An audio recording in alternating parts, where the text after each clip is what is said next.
کیونکہ مجھے موقع ملا ہے اس اپنی عمر میں ساری دنیا تقریباً پھرا ہوں، ہر غریب ملک کے اندر یہی ہمارے نبی صلی اللہ علیہ وسلم کا جو حدیث ہے وہ ہر غریب ملک میں یہ قابو آتی ہے۔ تباہی کا راز ہی یہ ہے کہ طاقتور ڈاکو جو مرضی کرے اور کمزور کو آپ جیلوں میں ڈال دیں۔ یہ ہے ہماری اصل سٹرگل، یہ ہے جدوجہد، اور اس پہ میں آپ سب کو کہہ دوں کہ پوری قوم مل کے لڑتی ہے اس سے۔ جب تک قوم نہیں مل کے لڑتی قانون کی بالادستی نہیں قائم ہوتی۔ میں جو مرضی کروں، اگر ہماری قوم بڑے بڑے ڈاکوؤں کو وہ نیب جا رہے ہیں تو ان کے اوپر پھول پھینکیں گے، آپ وہ ہمارا ایک بڑا ادارہ سپریم کورٹ بار ایسوسی ایشن عدالت میں جا کے کہے گی کہ جی دیکھیں ایک آدمی جو چوری کر کے ملک سے باہر بھاگ رہا ہے، کنوکٹ ہوا ہے، جھوٹ بول کے باہر بھاگا ہے، وہ کہیں جی اس کو پھر سے موقع دینا چاہیے آگے پھر سے وہ میچ کھیلے، تو پھر چوری میں بری چیز کیا ہے؟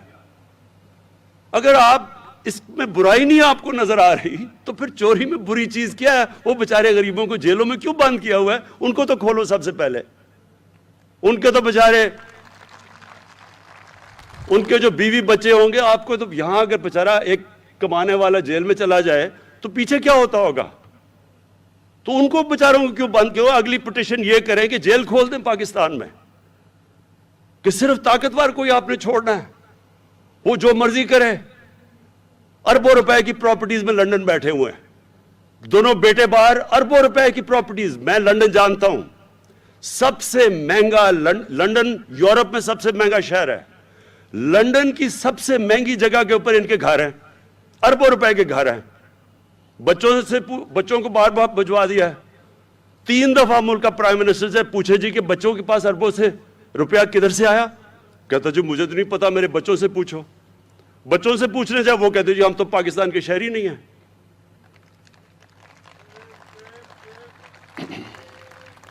تو میرے باولپور کے شہریوں، میں آج بڑی مجھے خوشی سے آپ کے سامنے یہ ہیلتھ کارڈ لے کے آیا ہوں، اور میں یہ بھی آپ کو بتا دوں کہ انشاءاللہ جو ساؤتھ پنجاب کا ہم نے آپ سے وعدہ کیا تھا، یہ پہلی ہماری، باقیوں نے بھی آپ سے وعدہ کیا ہے، لیکن انشاءاللہ یہ حکومت وہ آپ کا وعدہ پورا کرے گی، اور وہ اس لیے کرے گی کہ میرا ایمان ہے کہ ساؤتھ پنجاب کے لوگوں سے ناانصافی ہوئی ہے، ان کو شیئر نہیں ملا، ان کا نہ نوکریوں میں شیئر ملا، نہ جو ان کا حق تھا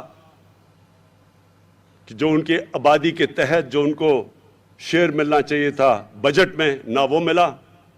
اور انشاءاللہ یہ ناانصافی اب ختم ہوگی۔ ہم نے ابھی بھی چینجز کر دیے ہیں، جو ابھی بھی پیسہ آ رہا ہے اب ساؤتھ پنجاب پہ خرچ ہو رہا ہے وہ کبھی پہلے نہیں ہوا، اور انشاءاللہ یہ جو میں اگلی باری آپ سے جب ملاقات ہوگی، میں ساؤتھ پنجاب کا جو سیکریٹریٹ ہے اس کی اوپننگ کے لیے آؤں گا۔ شکریہ۔